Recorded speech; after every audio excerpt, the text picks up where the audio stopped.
नमस्कार, आज की बात में आपका स्वागत है। सबसे पहले कृष्ण जन्माष्टमी के मौके पर आप सबको बहुत बहुत शुभकामनाएं। श्री कृष्ण ने प्रेम का संदेश दिया, बुराई पर अच्छाई की जीत का संदेश दिया, लेकिन श्री कृष्ण जन्माष्टमी के मौके पर बेंगलुरु में जो हुआ वो शर्मनाक है। इसकी जितनी भी निंदा की जाए वो कम है। देश की आईटी कैपिटल कहे जाने वाले बेंगलुरु में उन्मादी भीड़ ने कल रात पूरे शहर में तांडव मचाया, आगजनी की, तोड़फोड़ की, दंगा फैलाने की कोशिश की, पुलिस स्टेशन को आग लगा दी। हालात ऐसे हो गए कि पुलिस को गोली चलानी पड़ी, जिसमें 3 लोगों की जान चली गई। भीड़ के हमले में 60 से ज्यादा पुलिसकर्मी घायल हुए हैं। बेंगलुरु में अभी भी तनाव है, भारी संख्या में पुलिस तैनात है, पैरामिलिट्री फोर्सेस को तैनात किया गया है। और आपको जानकर बेहद हैरानी होगी कि ये सारा का सारा फसाद, ये सारा का सारा झगड़ा सिर्फ एक फेसबुक पोस्ट के कारण हुआ। फेसबुक पर एक सिरफिरे ने हजरत मोहम्मद साहब के बारे में कुछ आपत्तिजनक कमेंट कर दिया। इसके बाद किसी ने यह जानने की कोशिश नहीं की कि पुलिस ने इस लड़के के खिलाफ क्या एक्शन लिया। किसी ने यह तक नहीं सोचा कि एक सिरफिरे की गलती और उसकी वजह से पूरे शहर में आग लगा दी जाए। पुलिस स्टेशन पर हमला करने की क्या जरूरत थी? हैरानी की बात तो यह है कि एक फेसबुक कमेंट आखिर इतनी तेजी से वायरल कैसे हुआ। कुछ ही देर में हजारों लोगों की भीड़ शहर के अलग अलग इलाकों में इकट्ठा कैसे हो गई? तोड़फोड़ और आगजनी का सामान कहां से आया?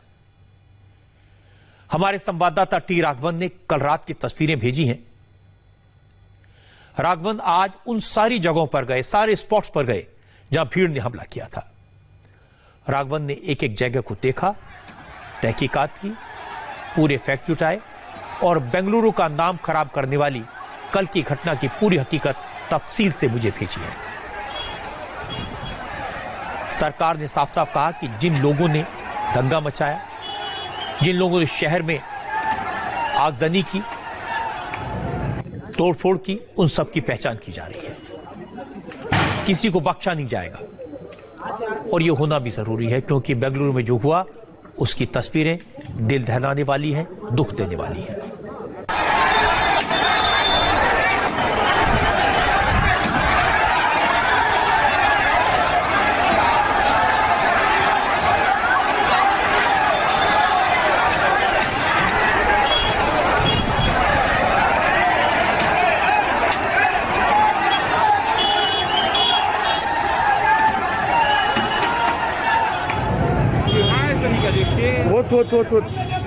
जरा सोचिए, चौंकाने वाली ये तस्वीरें, डराने वाली ये तस्वीरें उस शहर की हैं जिसमें दुनिया भर के आईटी प्रोफेशनल आते हैं, जिस शहर में बड़ी बड़ी आईटी कंपनियां हैं, जिस शहर को इंडिया का सिलिकॉन वैली कहा जाता है,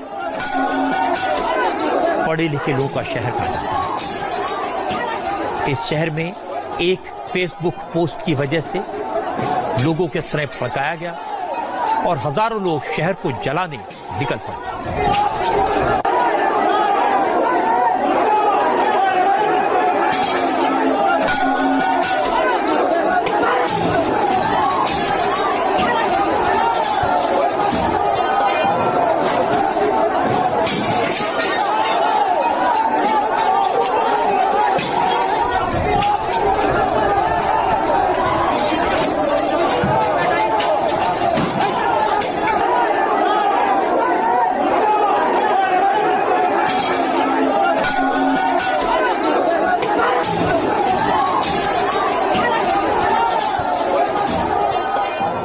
असल में हुआ यह कि नवीन नाम के एक लड़के ने फेसबुक पर हजरत मोहम्मद साहब के बारे में गैर वाजिब कमेंट किया, अभद्र टिप्पणी की, गलत कमेंट किया और कुछ लोगों ने इसकी शिकायत करने के बजाय, पुलिस के पास जाने के बजाय इस कमेंट के जरिए लोगों को भड़काया। कल शाम 5 बजे के आसपास कुछ लोगों ने इस कमेंट का स्क्रीनशॉट लेकर वायरल कर दिया। व्हाट्सएप के जरिए कमेंट देखते ही देखते बेंगलुरु के मुसलमानों के पास पहुंच चुका था। इसके बाद शाम 6 बजे एसडीपीआई के स्पोक्सपर्सन मुजम्मिल पाशा अपने सपोर्टर्स के साथ डीजे हल्ली पुलिस स्टेशन पहुंचे और नवीन को गिरफ्तार करने की मांग की। पुलिस ने इनकी शिकायत दर्ज की और नवीन के खिलाफ एक्शन करने का भरोसा दिया। इसी दौरान एसडीपीआई के लोगों ने मैसेज भेजकर लोगों को जुटाना शुरू कर दिया। तभी यह जानकारी सामने आई कि आरोपी नवीन कांग्रेस के एमएलए अखंड श्रीनिवास मूर्ति का भांजा है। कुछ देर बाद यह अफवाह फैला दी गई कि नवीन अपने मामा यानी कांग्रेस के एमएलए श्रीनिवास मूर्ति के घर पर छुपा हुआ है और सारे लोगों को वहीं चलकर नवीन को मौके पर सजा देनी चाहिए, ऐसे मैसेज भेजे गए। इसके बाद सैकड़ों लोगों की भीड़ ने कांग्रेस विधायक के घर पर हमला बोल दिया। पहले उन्होंने विधायक का घर जलाया, फिर एमएलए के ऑफिस में तोड़फोड़ की। ऐसा नहीं था कि जो भीड़ डीजे हल्ली पुलिस स्टेशन पहुंची थी वही भीड़ एमएलए के घर पहुंची। असल में जिन लोगों ने विधायक के घर पर हमला किया वो अलग थे। सैकड़ों लोग विधायक के घर को घेरकर आग के हवाले करने की कोशिश कर रहे थे। लोगों का एक ग्रुप अल्लाह अकबर के नारे लगाकर डीजे हल्ली पुलिस स्टेशन को भी आग के हवाले कर रहा था।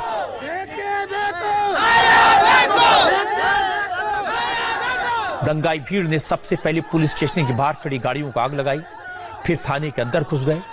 मैं आपको एक एक करके सारी तस्वीरें दिखाऊंगा। सबसे पहले डीजे हल्ली पुलिस स्टेशन के बाहर की तस्वीरें देखिए।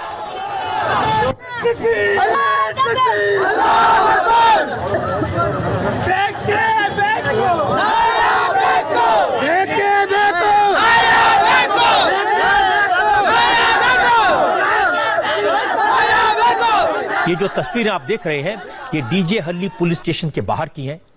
तोड़फोड़ और आगजनी को देखकर लग रहा था जैसे ही किसी मैदान जंग की तस्वीर है, वॉर जोन की तस्वीर है।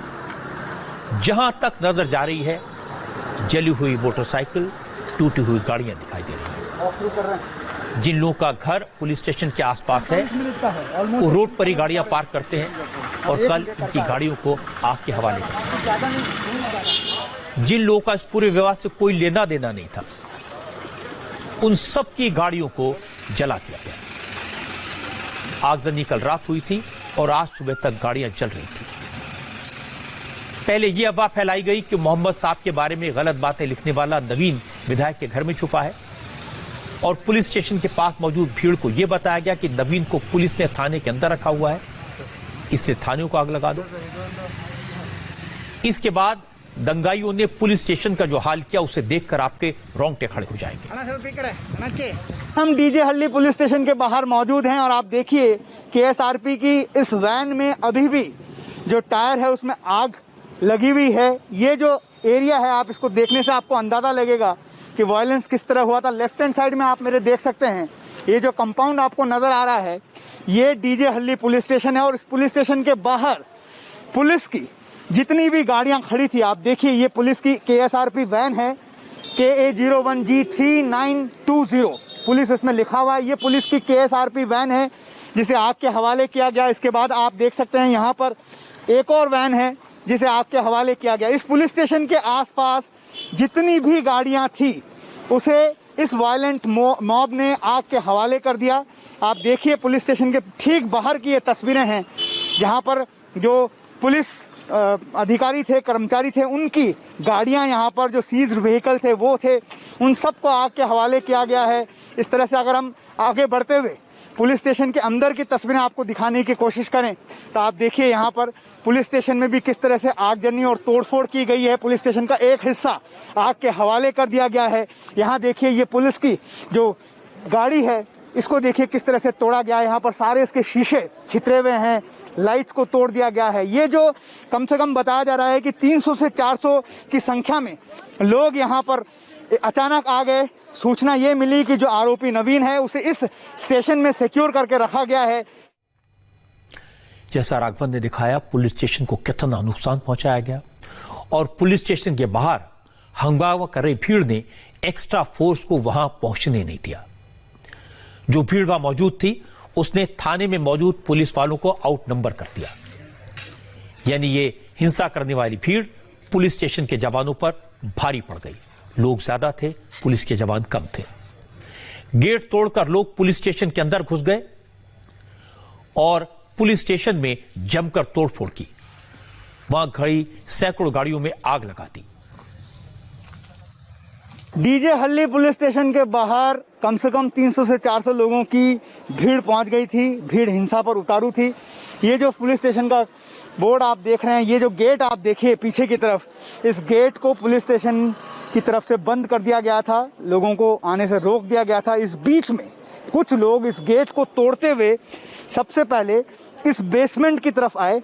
आप यहाँ देखिए, ये पुलिस स्टेशन का बेसमेंट है जहाँ पर पुलिस कर्मियों की जो दुपहिया वाहन है वो यहाँ पर पार्क होते हैं, और किस तरह से एक एक गाड़ी को चुनकर यहाँ पर उसे आग के हवाले किया गया है वो आप देख सकते हैं। ये बेसमेंट पार्किंग एरिया है डीजे हल्ली पुलिस स्टेशन का, और आप देखिए अंदर घुसकर इस वायलेंट मॉब ने जो भी पुलिस की प्रॉपर्टी थी उसे यहाँ पर जबरदस्त नुकसान पहुंचा है। एक भी गाड़ी यहाँ पर हमें साबुत नजर नहीं आ रही है। इसका मतलब साफ साफ इस बात का अंदाजा लगाया जा सकता है कि उस भीड़ में कुछ लोग ऐसे थे जो बदला लेने की कार्रवाई के तहत, एक साजिश के तहत इस पूरी भीड़ का हिस्सा बने थे, और एक एक पुलिस की गाड़ी को यहाँ पर टारगेट किया गया है।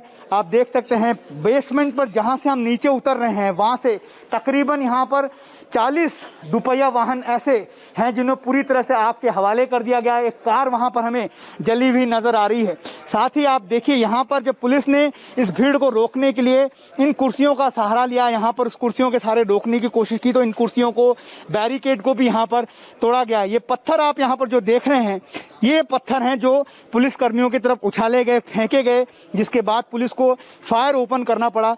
ये पथराव गेट के बाहर से पुलिस कर्मियों के अंदर हो रहा था। पुलिस की संख्या यहाँ पर कम थी, भीड़ बहुत ज्यादा थी, एडिशनल फोर्स को बुलाना पड़ा था, लेकिन जो रास्ते हैं उसे ब्लॉक कर दिया गया, एडिशनल फोर्स को यहाँ पर आने नहीं दिया गया, जिसके बाद पुलिस को फायर ओपन करना पड़ा, और इसमें 3 लोगों की अब तक मौत की खबर है, कई सारे लोग घायल हुए हैं। और ये जो आप वाहनों की क्षतिग्रस्त अवस्था यहाँ पर देख रहे हैं, ऐसे ही पुलिसकर्मी जो उस मॉब को रोकने की कोशिश कर रहे थे उनको भी यहाँ पर चोटें पहुंची है। कंफर्म रिपोर्ट ये बताती है कि 60 से ज्यादा पुलिसकर्मी इस मॉब वायलेंस में घायल हुए हैं। फिलहाल हालात को पुलिस ने पूरी तरह काबू कर लिया है। पुलिस स्टेशन पर जो हमला हुआ वो पूरी तैयारी के साथ किया गया था, क्योंकि भीड़ के एक हिस्से ने जिस वक्त पुलिस स्टेशन के बेसमेंट में तोड़फोड़ की, वहां आग लगाई, उसी वक्त भीड़ में शामिल दूसरे लोगों ने पुलिस स्टेशन के ऑफिस में घुसने की कोशिश की। भीड़ को बताया गया कि नवीन को ऑफिस में छुपाकर रखा गया है, और भीड़ तोड़फोड़ करती हुई जब पुलिस स्टेशन के ऑफिस के अंदर घुसने लगी, तब जाकर पुलिस वालों को मजबूरी में फायरिंग करनी पड़ी, जिसमें 3 लोगों की मौत हुई। फायरिंग करने के बाद भी भीड़ पीछे हटनी शुरू हुई, लेकिन पीछे हटने से पहले भीड़ ने पुलिस स्टेशन को पूरी तरह नष्ट कर दिया, बर्बाद कर दिया, और इस हिंसा में करीब 60 पुलिस वाले घायल हुए।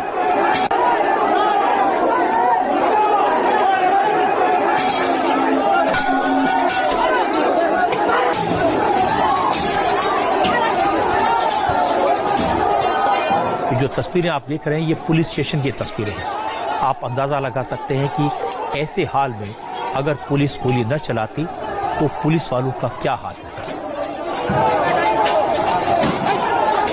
बेंगलुरु में भीड़ ने जब डीजे हल्ली स्टेशन पर हमला बोला तो ये सिर्फ पुलिस स्टेशन पर हमला नहीं था। बेंगलुरु के केजी हल्ली पुलिस स्टेशन पर दंगा मचाया गया, क्योंकि पुलिस स्टेशन पर हमले की खबर बड़े अफसरों को मिली। इसलिए एक अधिकारी ने इन दोनों पुलिस स्टेशनों के इंस्पेक्टर से बात की। हालांकि बातचीत कन्नड़ में है, लेकिन जब आप ऑडियो सुनेंगे तो आपको समझ आ जाएगा कि हिंसक भीड़ के हमले में दोनों अफसर कितने परेशान दिख रहे हैं, कितने घबराए हैं। दोनों इंस्पेक्टर अपनी बातचीत में कह रहे हैं कि थाने के पुलिस वाले घिर चुके हैं, भीड़ पुलिस वालों की हत्या कर सकती है, जान बचाने के लिए पुलिस को फायरिंग करनी पड़ेगी, इसलिए पुलिस कमिश्नर से फायरिंग करने की परमिशन दिलवाई जाएगी, वरना पुलिस वाले मारे जाएंगे।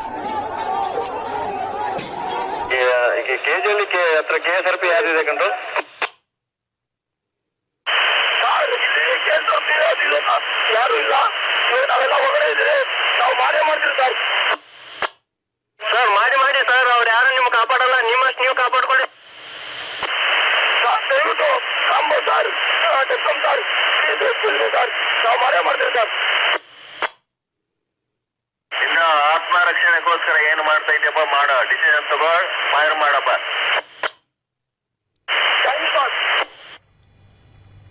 एक पुलिस इंस्पेक्टर कह रहा है कि हमें अपनी हिफाजत अपने आप करनी पड़ेगी, रास्ते बंद हैं, बाहर से कोई हमें बचाने आ नहीं सकता। और उसके बाद फिर ये इजाजत दी गई, कहा गया कि अगर आपको अपनी आत्मरक्षा के लिए अपनी जान बचाने के लिए गोली चलानी है तो चलाइए। सवाल यह कि आखिर ये भीड़ जुटाई किसने, इस भीड़ को भड़काया किसने? फेसबुक के कमेंट का स्क्रीनशॉट लेकर मैसेज को पूरे शहर के मुसलमानों को भेजा किसने? शहर को जलाने की साजिश रची किसने? मैं आपको सारे सवालों के जवाब दूंगा। हमारे संवाददाता टी राघवन ने एक वीडियो भेजा है। इस वीडियो में बहुत सारे सवालों के जवाब हैं। इस वीडियो में मुजम्मिल पाशा नाम का शख्स लोगों को भड़का रहा है। इसी शख्स ने हजरत मोहम्मद साहब के बारे में फेसबुक पर किए गए कमेंट का स्क्रीनशॉट लेकर वायरल किया। इसके बाद यही शख्स लोगों की भीड़ लेकर पुलिस से शिकायत करने गया। Muzammil Pasha social democratic party of India यानी एसडीपीआई का प्रवक्ता है, स्पोक्स पर्सन है। मुजम्मिल पाशा भीड़ को लेकर जब डीजे हल्ली पुलिस स्टेशन आया था, उससे पहले ही उसने भीड़ में शामिल लोगों को समझा दिया था कि थाने में जाकर क्या करना है। मुजम्मिल पाशा इस वीडियो में यह कहता हुआ दिखाई देगा कि ये यूपी बिहार नहीं है, कर्नाटक है, खासकर बेंगलुरु में ये सब नहीं चलने देंगे, सबको सबक सिखा देंगे। ऐसे issues north side UP Bihar side देखने मिलते थे, मगर आज के माहौल में डीजे हल्ली बेंगलुरु नॉर्थ के जैसा एक इलाका जो हाईली यहाँ के जैसे एक इलाके में देखने मिल रहा, तो आप लोग समझ सकते हैं किस लेवल पर जाकर ये फिस्ताई सोच रखने वाले क्या लेवल पर अपना फिस्ताई एजेंडा कामयाब करने की कोशिश कर रहे हैं। मगर इन लोगों को ये माइक के जरिए से मैं एक मैसेज देना चाहता हूँ, यहाँ पर ये तुम्हारा यूपी बिहार का स्टाइल यहाँ पर करे, सिवाय जूती के मारे के दूसरा पढ़ते नहीं क्या भी, इतना दिमाग में रखना। और नौजवानों से भी गुजारिश करता हूँ मैं, तुम्हारे और मेरे सेंटीमेंट्स को हमें ये जो कमेंट कर है, इसके वास्ते आप सल्लल्लाहु अलैहि वसल्लम के वास्ते आप और मैं जान देने के लिए तक तैयार हो जाते। इस भड़काने वाले भाषण के बाद डीजे हल्ली पुलिस स्टेशन का जो हाल हुआ वो मैंने आपको दिखाया। लेकिन इस हिंसा की शुरुआत हुई थी कांग्रेस विधायक के घर से। एक एमएलए अखंड श्रीनिवास मूर्ति बेंगलोर के कावल बायसंद्रा इलाके में रहते हैं। भीड़ सबसे पहले विधायक के घर पहुंची। दरअसल भीड़ से कहा गया कि नवीन विधायक के घर में मौजूद है। इस पर लोग वहां पहुंच गए, हंगामा करने लगे। गनीमत ये रही कि उस वक्त एमएलए और उनके परिवार का कोई भी व्यक्ति घर पे नहीं था, वो सब एक समारोह में गए थे, इसलिए किसी को पर्सनल नुकसान तो नहीं हुआ। लेकिन भीड़ विधायक के घर में घुस गई, पहले तोड़फोड़ की और फिर आग लगा दी। हम मौजूद हैं कावल बायरसंद्रा इलाके में, जहां पर एमएलए अखंड श्रीनिवास मूर्ति का घर है। आप देखिए यही एमएलए का घर है। सबसे पहले जो वायलेंट मॉब है वो यहीं पर आई, क्योंकि ऐसी र्यूमर उड़ गई थी कि जो आरोपी नवीन है वो इसी घर में है और इस घर को आग के हवाले कर दिया गया। आप देखिए किस तरह से इस घर में जो भी जगह आप यहाँ पर नजर आ रही है, आप देख पा रहे हैं तस्वीरों में, उसे पूरी तरह जलाकर खाक कर दिया गया है। गनीमत ये थी कि एमएलए उस वक्त किसी फंक्शन में थे, इसीलिए यहाँ पर वो या उनके घर का कोई सदस्य मौजूद नहीं था। जो कर्मचारी यहाँ पर काम कर रहे थे वो पीछे की तरफ भाग गए अपनी जान बचाने के लिए। आप देखिए यहाँ पर जितने भी कमरे हैं वो पूरी तरह से यहाँ पर जलकर खाक हो गए हैं। आपको यहाँ की तस्वीरें दिखाते हैं। देखिए ये पलंग है यहाँ पर, जो किस तरह से सामान जो घर का पड़ा हुआ है उसे यहाँ पर पूरी तरह से क्षतिग्रस्त किया गया है, आग के हवाले किया गया है। जहाँ जहाँ पर हमारी नज़र जा रही है, ये देखिए ये एक कमरा है, यहाँ पर बताया जा रहा है कि आग लगने के बाद जो यहाँ पर मौजूद लोग थे वो इसी कमरे में आकर उन्होंने अपने आप को बंद कर लिया था, जिस वजह से वो सुरक्षित रह पाए। इस कमरे के अलावा जो भी जगह आपको इस घर में नजर आ रही है उसे पूरी तरह से आग के हवाले कर दिया गया है। यहाँ पर भी जो लोग पहुंचे थे, पुलिस के मुताबिक 300 से 400 लोग यहाँ पर आए थे और उनकी डिमांड थी कि जो आरोपी नवीन है उसको तुरंत उनके हवाले किया जाए। उनको ये खबर मिली थी कि नवीन को यहाँ पर रखा गया है। बाहर हम आपको इस घर से वापस लेकर चलते हैं, बाहर की तस्वीरें भी आपको दिखाते हैं। जैसे ही भीड़ यहाँ पर पहुंची है, किस तरह से उन्होंने इस पूरे इलाके को तोड़फोड़ की है, क्षतिग्रस्त किया। आप देखिए यहाँ पर बिल्कुल बगल में, विधायक के घर के बिल्कुल बगल में ये उनका पार्किंग लॉट है। यहाँ पर देखिए 2 गाड़ियों को पूरी तरह से जलाकर यहाँ पर खाक कर दिया गया है। इसके अलावा जो गैराज की तरह अगर हम आपको लेकर जाएं तो यहाँ देखिए एक गाड़ी को पहले उसको उल्टा किया है, उसके बाद उसमें आग लगाई गई है। इसके अलावा यहाँ पर सड़क के बिल्कुल बाहर की तरफ जितने भी दुपहिया वाहन यहाँ पर पार्किंग में उस वक्त खड़े थे, इन सब गाड़ियों को आग के हवाले कर दिया गया। जब यहाँ पर पहुंची पुलिस की टीम ने उस भीड़ से ये कहा कि नवीन को हिरासत में ले लिया गया है और वो पुलिस की कस्टडी में, उसके बाद लोगों को ऐसा लगा कि वो केजी हल्ली या फिर डीजे हल्ली पुलिस स्टेशन में होगा और यहाँ से और दूसरी जगह से भी मॉब इकट्ठा हुई और पुलिस स्टेशन के बाहर जाकर वहां पर तोड़फोड़ शुरू कर दी। आप देखें एमएलए के घर की बाहर तस्वीरें बहुत भयावह है। जितनी भी गाड़ियां यहाँ पर आंखों के सामने नजर आ रही है उसे आग के हवाले कर दिया गया है। एमएलए का घर भी बाहर से पूरी तरह से जलाया गया है। ये सोचकर भी दिल कांप जाता है कि अगर एमएलए और उनके परिवार के लोग अगर इस घर में होते तो उनका क्या हाल होता, ये घटना कितनी भयानक हो जाती। ऐसा लगा कि इस भीड़ के सिर पर खून सवार था। उन्हें इतना भड़काया गया था कि वो रास्ते में तोड़फोड़ करते हुए आगे बढ़ रही थी। इन लोगों ने आंजनेय स्वामी मंदिर ट्रस्ट के अध्यक्ष मुन्ने गौड़ा के घर पर भी तोड़फोड़ की। मुन्ने गौड़ा का इस फेसबुक पोस्ट से या फिर कांग्रेस के एमएलए से कोई लेना देना नहीं है, फिर भी उनके घर को तोड़ने और आग लगाने की कोशिश की गई। ये तस्वीरें आप देखिए किस तरह लोग गेट तोड़कर अंदर आए, वहां खड़ी साइकिल, मोटरसाइकिल और दूसरी चीजों को तोड़ने लगे। हंगामा करने वाली भीड़ में कई नाबालिग बच्चे भी दिखाई दिए, लेकिन हिंसा करने में वो भी पीछे नहीं थे। बड़े लोग इन्हें रोकने के बजाय हिंसा करने के लिए उकसाते दिखाई दे रहे हैं। बेंगलुरु में हुई हिंसा को लेकर आज कर्नाटक के मुख्यमंत्री बीएस येदियुरप्पा ने पुलिस को आदेश दिया कि हिंसा करने वालों को किसी भी सूरत में बख्शा नहीं जाना चाहिए। हिंसा और आगजनी से जो भी नुकसान हुआ उसकी भरपाई भी दंगा करने वालों से की जाएगी। दंगों की जांच डिस्ट्रिक्ट मजिस्ट्रेट करेंगे। एसडीपीआई के स्पोक्सपर्सन मुजम्मिल पाशा को पुलिस ने गिरफ्तार कर लिया है। बीजेपी के एमपी शोभा करंदाजे ने डीजे हल्ली पुलिस स्टेशन का दौरा किया और कहा कि इस हिंसा में पीएफआई और एसडीपीआई का हाथ है। इन दोनों संगठनों में कर्नाटक में और भी कई जगह हिंसा की है, ऐसा उन्होंने कहा। ये दंगे हुआ है, SDPI and popular front of India इसको पूरी जवाबदारी है। वो बहुत जगह में की है, ये पहले का नहीं है। मैंगलोर पुलिस स्टेशन को अटैक किया एंड पादरायनपुरम में अटैक किया। उसके बाद तनवीर सेठ मैसूर में कांग्रेस का शासक को, विधायक को अटैक किया। अभी केजे हल्ली एंड डीजे हल्ली में कर रहे हैं। वो पूरा इसके पीछे popular front of India and SDPI है, उसको वो पकड़ना है एंड उसको निषेध करना है। अब मैं आपको एसडीपीआई के नेताओं की बात भी सुनवा देता हूं। उनका तो कहना है कि सारी गलती पुलिस की है, इंटेलिजेंस की है। अगर वक्त पर एक्शन होता तो लोगों को कानून हाथ में न लेना पड़ता। पुलिस का जो निग्लिजेंस है ये सारे मामला का जिम्मेदारी है, क्योंकि नवीन जैसा एक क्रिमिनल कंटिन्यूसली कई दिनों से इस्लाम के खिलाफ सोशल मीडिया में पोस्ट डालने को आया था और पैगंबर सल्लल्लाहु अलैहि वसल्लम के खिलाफ एक गुस्ताखी भी किया था। इसको लेकर पुलिस स्टेशन में जब कंप्लेंट करने के लिए गए, वहां के पुलिस ऑफिसर और एसीपी दो घंटा 3 घंटे टाइम दीजिए बोल के कहा, लेकिन रात के 11:30 बजे तक वो नवीन को अरेस्ट भी नहीं किया, कुछ भी कार्रवाई नहीं किया। ये देखकर ऑलरेडी जो लोग आक्रोश हुए थे, लोग जम गए हैं और इस तरह का एक अनटुवर्ड इंसिडेंट हुआ है। ये नहीं होना था लेकिन हुआ है। लेकिन अभी ये सारे घटनाओं का जिम्मेदारी पुलिस और इंटेलिजेंस का फेल्यूर है। इनकी बात में कितना झूठ है ये इस बात से साबित हो जाता है कि भीड़ ने पुलिस स्टेशन पर इसलिए हमला किया क्योंकि भीड़ को यह बताया गया था कि नवीन को पुलिस स्टेशन में बंद रखा गया है।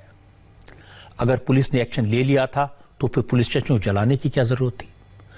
अगर पुलिस ने एक्शन नहीं लिया था तो यह क्यों कहा गया कि नवीन पुलिस स्टेशन के अंदर है? लेकिन एक बड़ी बात यह है कि मोहम्मद साहब के बारे में जो भी आपत्तिजनक बात कही गई थी वो बिल्कुल गलत है। ऐसा नहीं होना चाहिए था। किसी की धार्मिक भावनाओं को चोट पहुंचाना गुनाह है, लेकिन हजरत मोहम्मद साहब ने तो अमन, चैन और भाईचारे का संदेश दिया है। फेसबुक की एक पोस्ट पर दंगा भड़काना, पूरे शहर को जलाना, यह तो उनकी सीख नहीं हो सकती। 3 लोगों की मौत और 150 लोगों को जेल भिजवाने के लिए और बड़ी संख्या में लोगों को घायल होने के लिए जो लोग जिम्मेदार हैं, ये लोग हजरत मोहम्मद साहब के मानने वाले तो नहीं हो सकते। मुझे यह बताया गया कि श्री कृष्ण जन्माष्टमी के मौके पर भगवान कृष्ण के बारे में फेसबुक पर कुछ आपत्तिजनक कमेंट किए गए थे। उसके जवाब में नवीन नाम के सिरफिरे ने मोहम्मद साहब के बारे में कुछ अमर्यादित बात लिखी। दोनों बातें गलत हैं, निंदनीय हैं, लेकिन चूंकि श्री कृष्ण के बारे में जो लिखा गया, जो कहा गया, उसे जिन थोड़े बहुत लोगों ने देखा, उन्होंने इस पर ज्यादा ध्यान नहीं दिया, इसको कोई इशू नहीं बनाया, इसलिए इस पर रिएक्शन नहीं हुआ। मोहम्मद साहब के बारे में जवाब में जो कमेंट किया गया, उसे भी गिने चुने लोगों ने ही देखा था और कोई रिएक्शन नहीं हुआ था। लेकिन इसका स्क्रीनशॉट लेकर इसे जब वायरल किया गया, लोगों को भड़काया गया, हिंसा फैलाने के लिए उकसाया गया, तब बेंगलुरु जैसे शांत शहर में शोले भड़क गए। तभी लोगों की जान गई। इसलिए एक्शन उन लोगों के खिलाफ होना चाहिए जिन लोगों ने चिंगारियों को हवा दी और इस्लाम को बदनाम करके शहर में आग लगवा दी। आज एक और बड़ी खबर सुशांत सिंह राजपूत के बारे में है। सुशांत सिंह राजपूत की डायरी मिली है। इस डायरी के पन्नों को पढ़ने के बाद लगता है कि सुशांत के सपने कितने बड़े थे और अपने सपनों को पूरा करने के लिए वो कैसे एक मेटिकुलस प्लानिंग कर रहे थे। इसके बाद मन में सवाल आता है कि जो शख्स 2020 में 2020 में हॉलीवुड जाने के प्लान बना रहा था, हॉलीवुड की फिल्मों में काम करने का सपना देख रहा था, वो इस तरह से दुनिया को छोड़कर कैसे जा सकता है।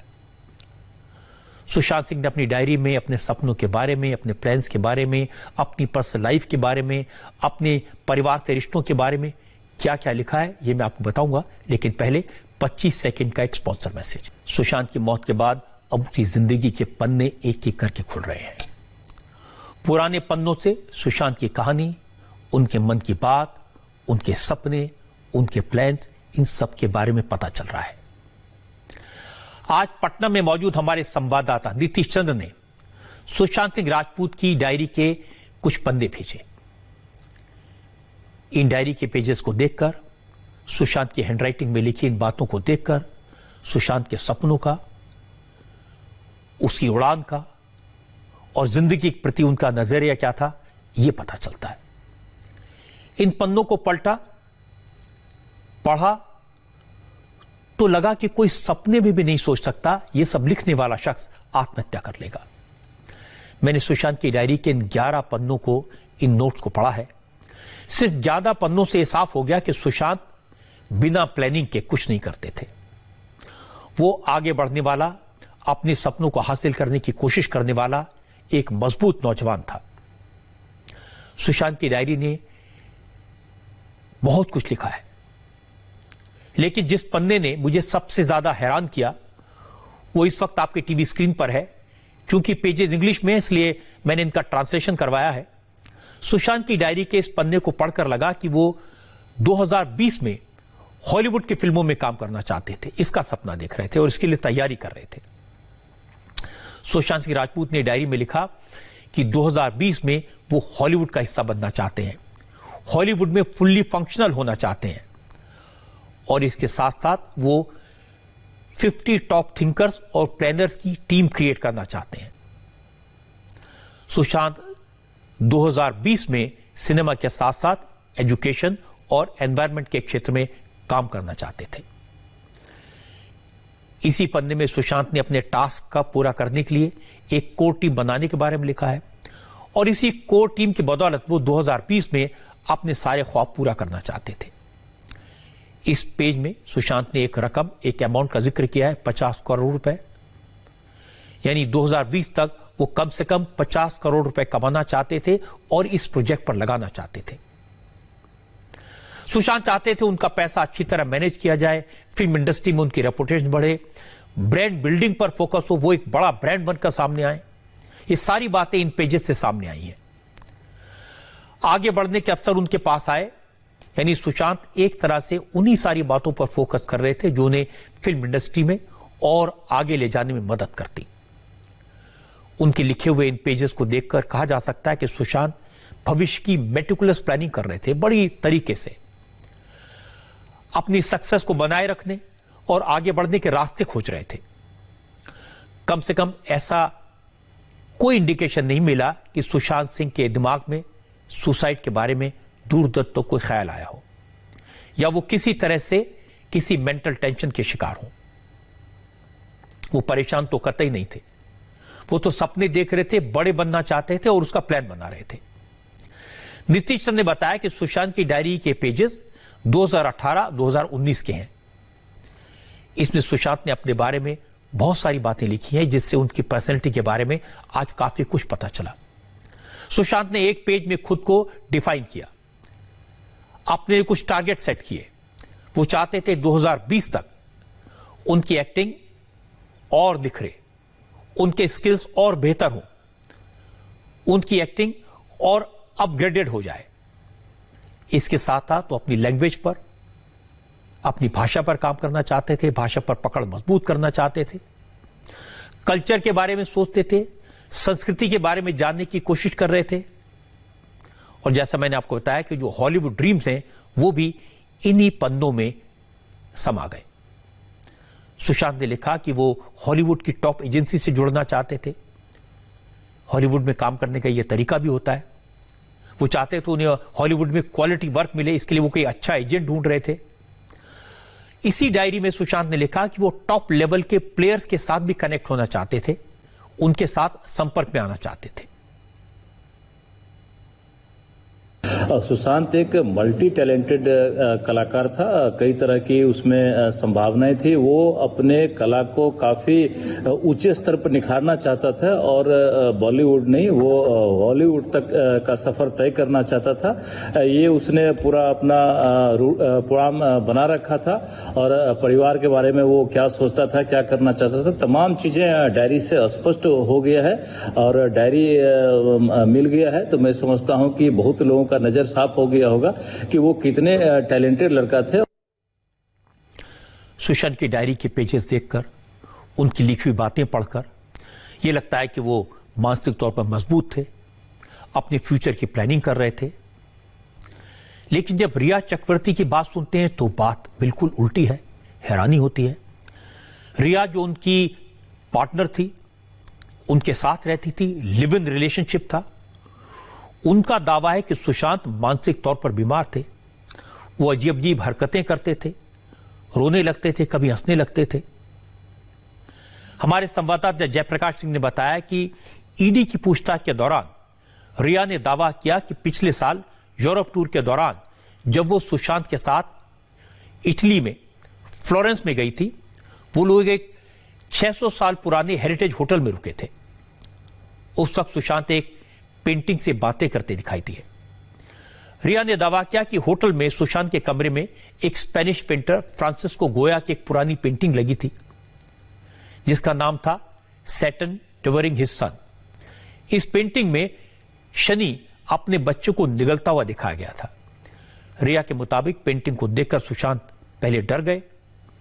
डर कर सुशांत रुद्राक्ष लेकर मंत्र पढ़ने लगे और बार बार कह रहे थे कि पेंटिंग में दिखने वाला व्यक्ति उनसे बात कर रहा है, वो पेंटिंग से बाहर आ गया है। इसके बाद सुशांत, रिया और रिया का भाई शौविक ये ऑस्ट्रिया गए थे। रिया ने बताया कि ऑस्ट्रिया में सुशांत जोर जोर से रोते थे, चिल्लाते थे। ऐसे में उन्हें अपने टूर को बीच में ही खत्म करके वापस मुंबई लौटना पड़ा। हालांकि सुशांत के पिता इस तरह की बातों को बेबुनियाद बताते हैं। सुशांत के पिता के वकील का कहना है कि अगर रिया की बात सही है, सुशांत अगर मानसिक तौर पर बीमार थे, तो फिर रिया ने इसकी जानकारी उनके परिवार से क्यों छुपाई? उनकी मौत के बाद ये सारी बातें क्यों कह रही हैं? यूरोप से भी उन्होंने अपने बहन को एक फोन किया था कि मैं बहुत परेशान रह रहा हूं, और अगर कोई ऐसी बात थी जो रिया आज के दिन बता रही हैं, अगर कोई ऐसी बात थी तो क्यों नहीं ये परिवार वालों को तुरंत बताया कि भाई देखिए इनका एक प्रॉपर इलाज होना चाहिए, कुछ इसमें कुछ इनकी प्रॉब्लम आ रही है।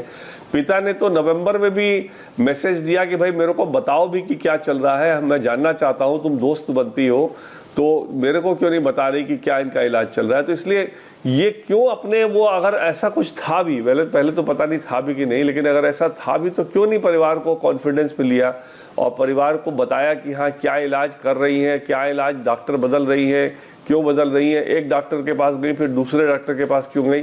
तो इसलिए ये सब चीजें जो है अपने किरदार को वो और ज्यादा मतलब क्वेश्चनिंग में डाल रही हैं कि अगर ऐसा कुछ बहुत इंपॉर्टेंट उनके लाइफ में हुआ था तो क्यों नहीं उन्होंने शेयर किया सारे परिवार वालों के साथ। रिया का दावा है कि सुशांत के रिश्ते परिवार के साथ ठीक नहीं थे। सुशांत का परिवार इल्जाम लगाता है कि रिया ने सुशांत को परिवार से दूर कर दिया था। रिया का कहना है कि सुशांत अपने परिवार वालों से मिलना नहीं चाहते, बात नहीं करना चाहते थे। सुशांत के परिवार वाले कह रहे हैं कि सुशांत अपनी निजी जिंदगी में परिवार के काफी क्लोज थे, बहनों से अटैच थे, और ये बातें उन्होंने अपनी डायरी में लिखी हैं। सुशांत की डायरी का एक और पेज सामने आया। इसमें सुशांत ने अपने परिवार का जिक्र किया था। सुशांत ने लिखा, उनका परिवार उनकी जरूरत है। सुशांत डायरी में लिखते हैं वो खुद के बारे में और अपने परिवार के बारे में सोचना चाहते हैं, वो किसी को भी खोना नहीं चाहते। इसके बाद उन्होंने अपने पब्लिक पर्सोना को लेकर भी कुछ बातें लिखी। सुशांत ने 3 शब्दों में खुद को डिफाइन किया: सेल्फलेस, केयरिंग और सैक्रिफाइसिंग। इसके बाद सुशांत सिंह राजपूत ने अपनी फिल्म केदारनाथ के 2 कैरेक्टर्स का नाम लिखा और फिर अपनी लाइफ को इससे जोड़ने की कोशिश की। कई लोगों ने सुशांत की प्रोफेशनल लाइफ को लेकर सवाल उठाए थे। यह कहा जा रहा था सुशांत को काम मिलना बंद हो गया, वो नेपोटिज्म के शिकार थे, उन्हें फिल्में नहीं मिल रही, एक साजिश के तहत उनसे रोल छीन लिए गए, इसलिए वो डिप्रेशन में चले गए और फिर सुसाइड कर लिया। लेकिन आज सुशांत सिंह राजपूत की डायरी, उनके पेजेस, उनकी लिखी बातें पढ़कर उनकी प्रोफेशनल लाइफ के बारे में काफी कुछ पता चला। सुशांत ने करीब 5 से 6 पेज में एक्टिंग और कैमरे को डिस्क्राइब किया, किस तरह का काम करना चाहते थे, स्क्रिप्ट पढ़ने के बाद कैसे एक्टिंग करनी है, कैसे इंप्रूव करना है, कैमरे के सामने किन बातों का ज्यादा ध्यान रखना है। ये सब कुछ सुशांत ने इन पन्नों में लिखा है। और आखिर में लिखा कि यह बहुत जरूरी है अपने काम के दौरान आप जितना हो सके क्लियर रहें, स्पष्ट रहें।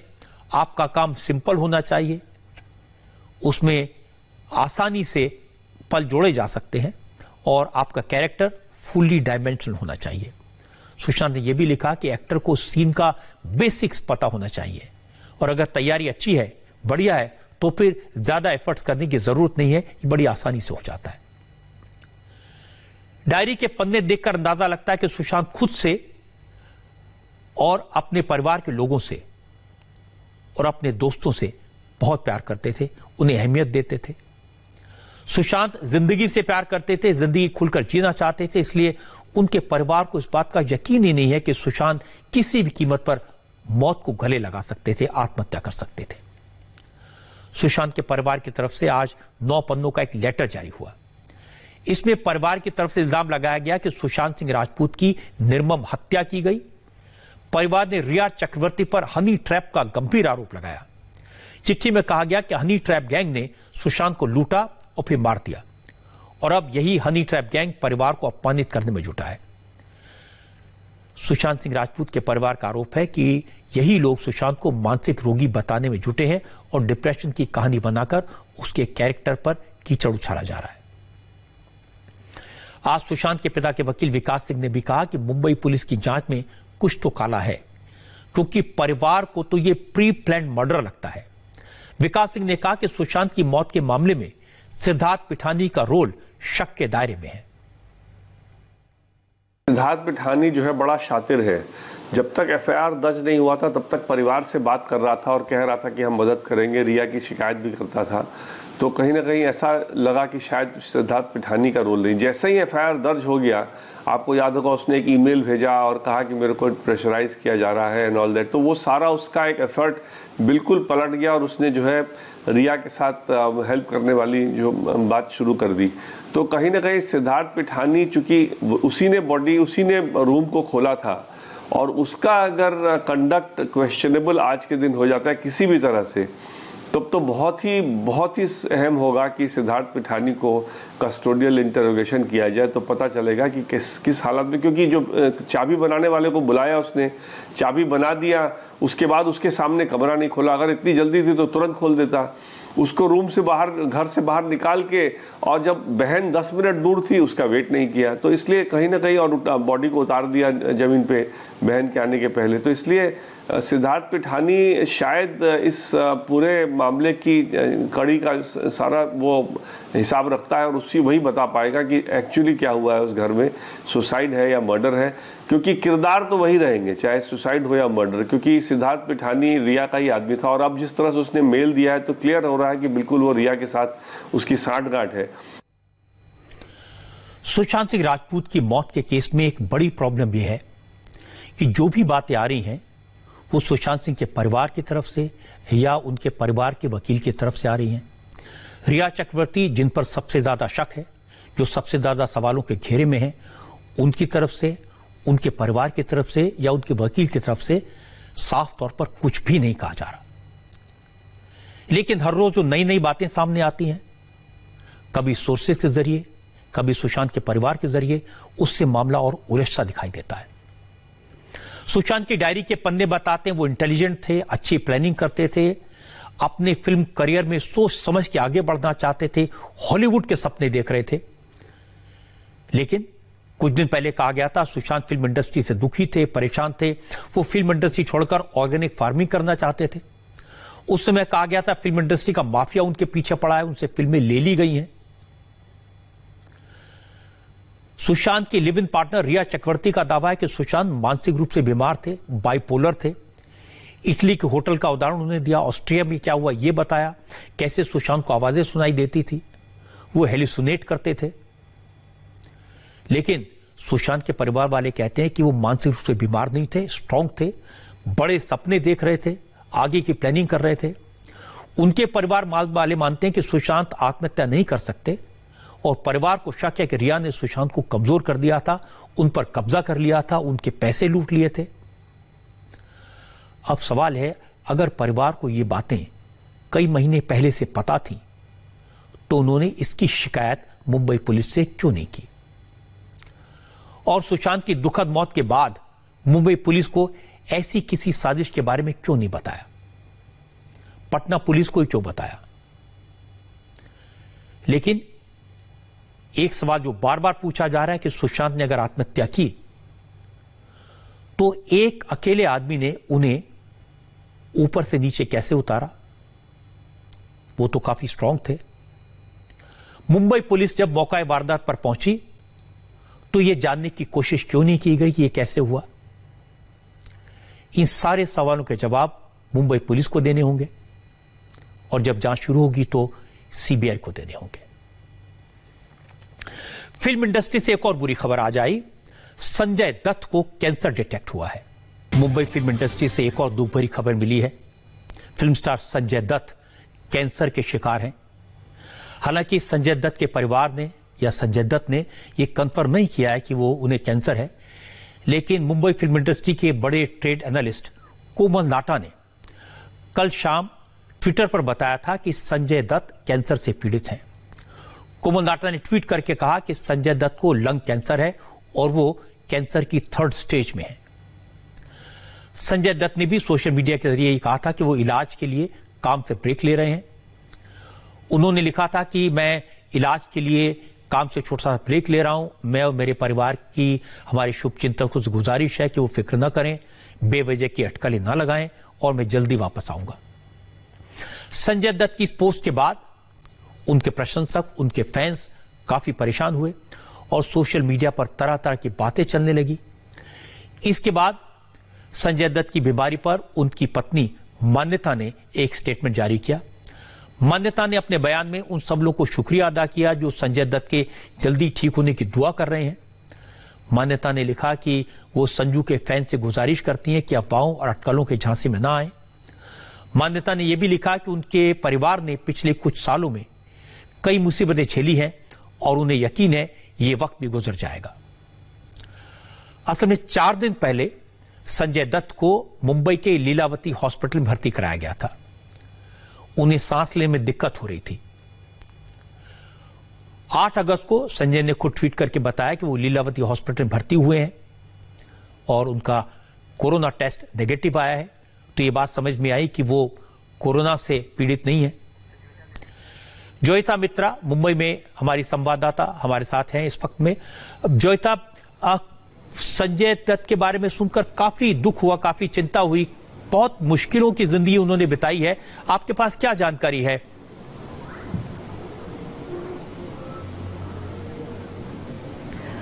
रजत सर, ये खबर देने में भी हम सबको बहुत ही तकलीफ हो रही है, क्योंकि संजय दत्त वैसे भी उनके जीवन में जो एक रोलर कोस्टर राइड उनका रहा है, ऐसे में अभी अभी वो सेटल हुए थे, अभी अभी उन्होंने परिवार के साथ जीना भी शुरू किया था और ऐसे में इस तरह की खबर जो है वो जाहिर सी बात है फैंस के लिए बहुत ही दुखद है। हालांकि बहुत हिम्मत रखता है ये परिवार, जैसे कि मान्यता भी कह रही हैं कि दिस टू शैल पास। तो बहुत जल्द जो है उम्मीद की जा रही है कि संजय दत्त को यहां से विदेश ट्रीटमेंट के लिए ले जाया जाएगा। अभी कहां जा रहे हैं ये तय नहीं हो पाया है, क्योंकि अगर अमेरिका जाते हैं तो वीजा में उनको वक्त लगेगा, या तो अमेरिका नहीं तो सिंगापुर जाने की बात हो रही है। ये बता दूं सर कि उनका जो मेडिकेशन है वो शुरू हो चुका है, क्योंकि उन्होंने ऑलरेडी जो उनके पेपर्स हैं, उनके रिपोर्ट्स हैं, वो अलग अस्पतालों में भेजा जा चुका है और जहां उनका ट्रीटमेंट, जिसे अभी बहुत ही सीक्रेट रखा गया है, तो उनका ट्रीटमेंट, उनकी डॉक्टर्स के साथ बातचीत, ये सब शुरू हो चुका है और परिवार जो है बिल्कुल साथ है। ये जो उनकी बिल्डिंग है, प्रिया दत्त और संजय दत्त एक ही फ्लोर पे रहते हैं। भाई बहनों का जो रिलेशन है वो बहुत ही स्ट्रांग है।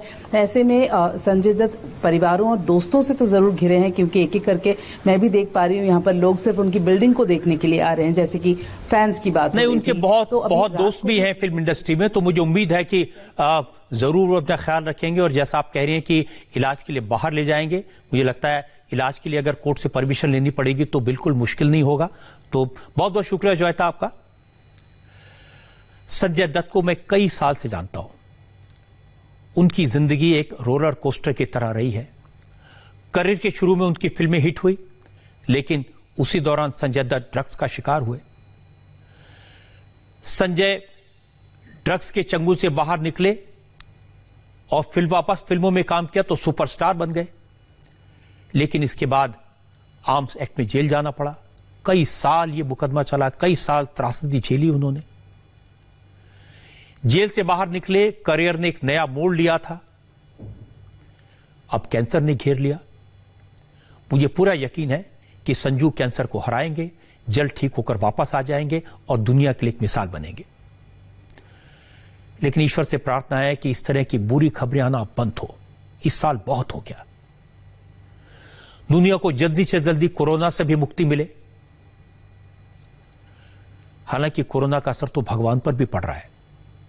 आज जन्माष्टमी है, लेकिन मंदिरों में भक्तों की भीड़ नहीं है। सिर्फ पुजारियों ने जन्माष्टमी की पूजा की। ये तस्वीरें आपको दिखाएंगे ब्रेक के बाद।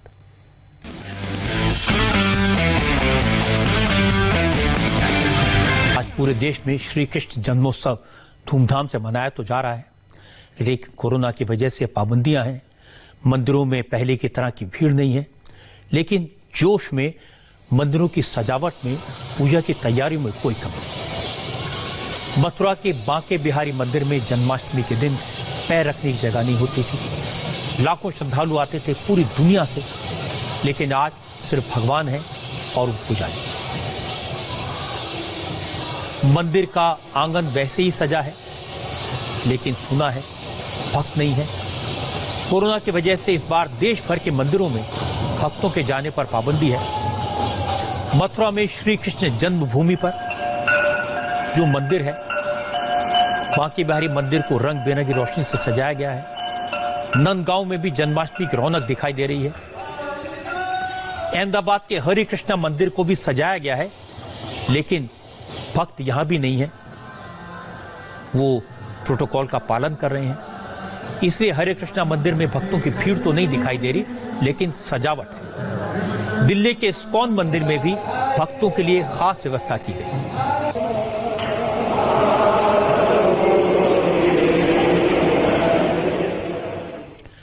आप भी अपने घर में बैठकर भगवान श्री कृष्ण का आशीर्वाद ले सकें, इसके लिए इंडिया टीवी ने खास इंतजाम किए हैं।